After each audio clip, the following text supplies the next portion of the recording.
negativo discordante que tiene la persona.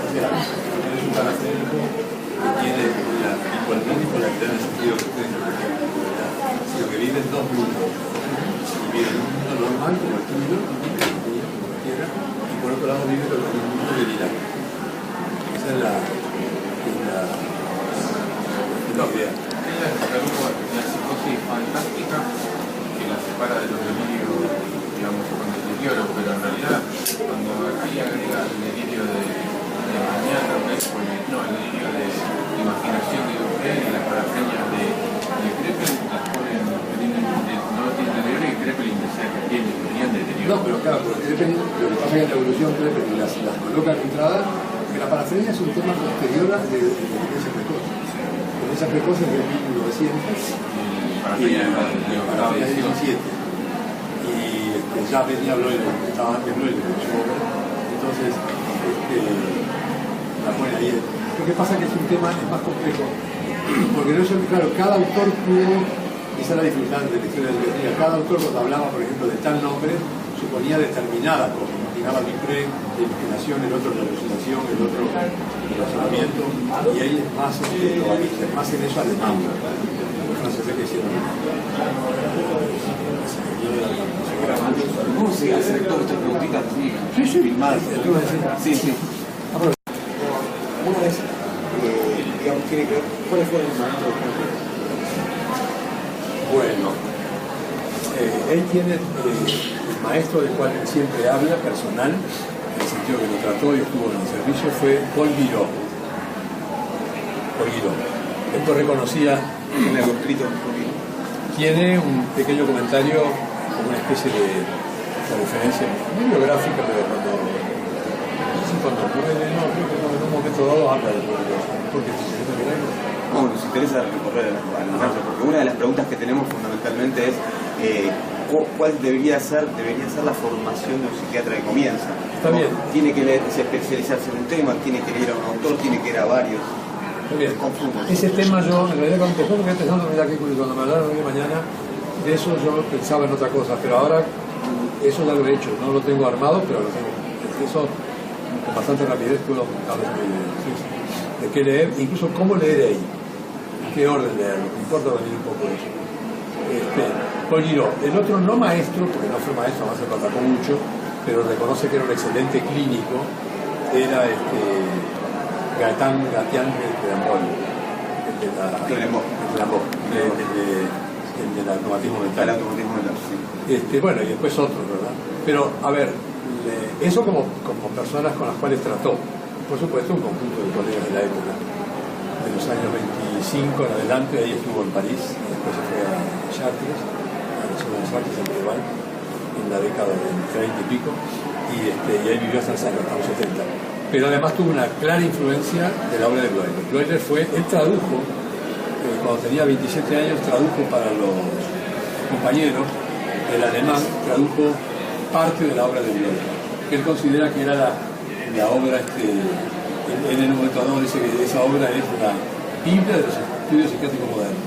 Doctor, ¿y el tema de la desorganización del sistema mental tiene que ver con la disociación de Bloiler?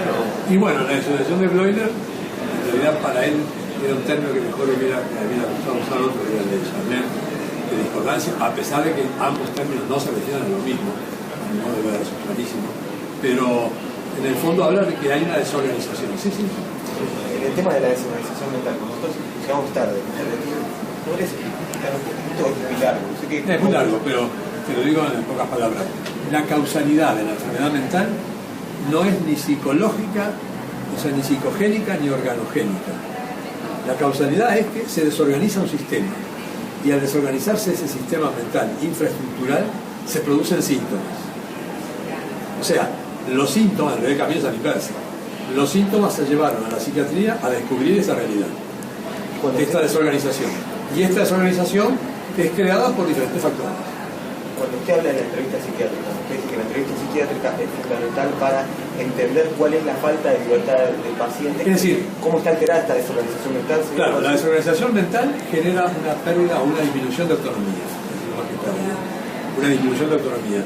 Esa disminución de autonomía se traduce básicamente en el diálogo con el paciente que en lugar de establecer ese diálogo razonado, es un diálogo interferido, precisamente porque tiene un problema infraestructural por el cual lo que dice, estamos por ejemplo hablando nosotros ahora, lo que dice a nivel facultativo, o sea, lo que dice a nivel libre, puedo decir una cosa, puedo cambiarla, el paciente en realidad está como predeterminado en determinada línea. Y esa predeterminación es la que el que sabe patología reconoce como tipo psicológico. ¿Y por qué la enfermedad mental hace perder la libertad? Bueno, ¿por qué? En el fondo es porque la desorganización que toma es la de la vida mental, y la vida mental es la infraestructura que posibilita la libertad. Altera la comunicación. No, posibilita la libertad. Es decir, permite la comunicación, permite la comunicación. En el caso de que está alterada la comunicación por esa pérdida, por esa desorganización. Por esa desorganización. Dos preguntas más. Una es, ¿cómo pensaba él el psicoanálisis? Y en ese caso, nosotros también, los psiquiatras, quedamos también, si nosotros dejamos de lado el psicoanálisis, dejamos de lado no solo el psicoanálisis, sino el terapéutico, también nos encontramos siendo solo diagnosticamos y medicamos. O sea, ¿qué es el paso ahí para la terapéutica? Está bien, sí, yo hoy cuando esa pregunta le iba a decir algo más, pero lo puedo decir ahora. No, en realidad el tema es así. No solamente lo psicoanalítico importa porque forma parte... A ver, el objeto psiquiátrico que estamos trabajando tiene una doble lectura. Una, la que hacemos los psiquiatras. Otra, la que hace el psicoanálisis. O sea, en el fondo, el objeto es el mismo. Pero, como decían los escolásticos, el objeto formal, o sea, lo que estudiamos cada uno es diferente. De los clínicos estudiamos fundamentalmente aquello que el paciente tiene como déficit y por lo siguiente me permite hacer un diagnóstico, y es muy importante. Y el psicoanalista lo que hace es estudiar el sentido que tienen los síntomas. En el caso del obsesivo que se melancoliza, el psicoanálisis, usted dice ahí, le puede hacer muy mal. Digamos. No, claro, por supuesto, pero porque el psicoanalista que sabe que no puede seguir psicoanalizando un melancólico. Ese es el tema. Claro, reconocer el límite. Y la última pregunta es, podríamos hacer muchas más, pero la última es, digamos, ¿cómo fue su formación? En pocas palabras, ¿qué hizo? Bueno, a ver, yo empecé en los 60, en los años 60, y tuve la suerte, yo entré a la clínica ya con muy buena formación médica, con una formación médica, me decidí por psiquiatría, dándome cuenta que había mucha lectura anterior que me orientaba hacia esto sin saberlo del todo. Fue bastante inconsciente, diría mi elección, pero no fue errada. Y entonces, ¿cómo me formé? Me formé primero a nivel clínico, en la clínica, y después permanentemente con diferentes actividades con los psiquiatras, que en aquel momento había una enorme influencia psicoanalítica. Yo hice un psicoanálisis durante casi 3 años, con la idea de ser psicoanalista, después me decidí a no hacerlo, y después lo que he trabajado hoy, diría, fue con ideas claras, y creo que la profesión ha mostrado que funcionó, digo por lo que escucho a veces de pacientes, en último término, funcioné de un modo, como se puede llamar, de una psicoterapia muy existencial. O sea, tomar al paciente como persona enferma, con un déficit, pero teniendo claramente la idea de que cuando, por ejemplo, tenía un determinado problema, yo no podía adelantarme ni cognitiva ni psicoanalíticamente a decirle nada. Tenía que saberlo para limitar mi acción sobre él y a su vez ayudarlo. O sea, por supuesto que yo ya entré con la etapa medicamentosa. En los años 60 empezaba recién, pero ya había bastante efecto farmacológico. Y mi formación se la debo, a los maestros que tuve, que fueron personales, que fueron el profesor Ramírez, el profesor Murguía, diferentes colegas de la época, la lectura de un autor que había muerto en Uruguay, que era Zico, excelente como docente, y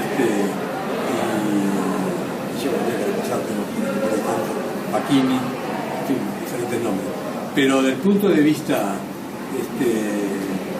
teórico, sin ninguna duda fue la obra de ahí. Yo tuve la oportunidad de leer en aquel momento de entrada la primera edición del manual de franceses, que fue publicado en el 60, y me solucionó un problema práctico. Y ahí me di cuenta que este hombre me tenía que guiar. Y el problema práctico que me solucionó fue este. Yo iba a la clínica y como tenía buena formación médica, yo salía de ahí y hacía un montón de arreglos con los, mejor dicho, mientras interrogaban otros o en los ateneos, y yo nunca llegaba a un diagnóstico claro. Hasta que me di cuenta con la clave de bóveda, como dice ahí, de la psiquiatría, que es lo agudo y lo crónico, en los años 60 ya, que eso me solucionaba el encare del paciente. Por eso yo insisto que en la formación este punto es, de entrada, tienen que entenderlo con claridad. ¿Cuánto tiempo le llevó llegar a eso? eso fue bastante rápido porque lo leí, si bien inicialmente, y mi mujer se ocupa de recordármelo siempre, yo fui muy crítico de él diciendo que era un ecléctico, pues yo como venía todavía muy entusiasta con el psicoanálisis, para mí las críticas del psicoanálisis no las estoy de lado, y entonces me resultaba ecléctico. Bueno, en realidad no era ecléctico, era un hombre que tenía una postura por encima del eclecticismo, era realmente un hombre que había visto claro en qué consistía el fundamental, porque la obra esta de ahí, del 60, lo que la gente debe saber es que es un manual sencillo, pero es un manual que tiene 60 años ahí. O sea, tiene toda su obra prácticamente completa. Ese es el tema. Lo que hace de ahí en adelante es más bien completar, desarrollar y sobre todo confrontar la década del 60 en Francia. Ejemplo, que comente estas cuatro cosas. ¿Cuáles son los 4 lugares para el paciente? 4 espacios. Los 4 lugares son de consultorio, consultorio ampliado, como yo le llamo, que es cuando el núcleo familiar integra la necesidad de que para asistirlo a la familia tiene que ingresar, el hospital, el servicio de emergencia, y después el asilo. Y una cosa, lo que me sorprendió de la charla, que usted dice que uno o entendí algo así, alguien para derivar a un lugar tiene que conocer ese lugar. Claro, o sea, Claro. sí, sobre todo más que para derivar, para opinar. O sea, a veces derivar no es que lo derive voluntariamente, se deriva por la necesidad de los hechos. Pero cuando se deriva, muchas veces el terapeuta, por ejemplo, que está en su consultorio, mira aquel otro espacio un poquito con cierta, no desprecio, pero por lo menos con algo de menos valor. Cuando en realidad corresponde al lugar donde el paciente, su paciente, que es el mismo, tiene que ser tratado en ese momento que tiene, no un problema ante el sistema de la personalidad, sino que tiene un problema en el campo de conciencia y por lo siguiente tiene a requerir un tratamiento más biológico, digamos. Bueno, les agradecemos. Muchas gracias. Después nos da su mail, así Sí, que vamos a espera,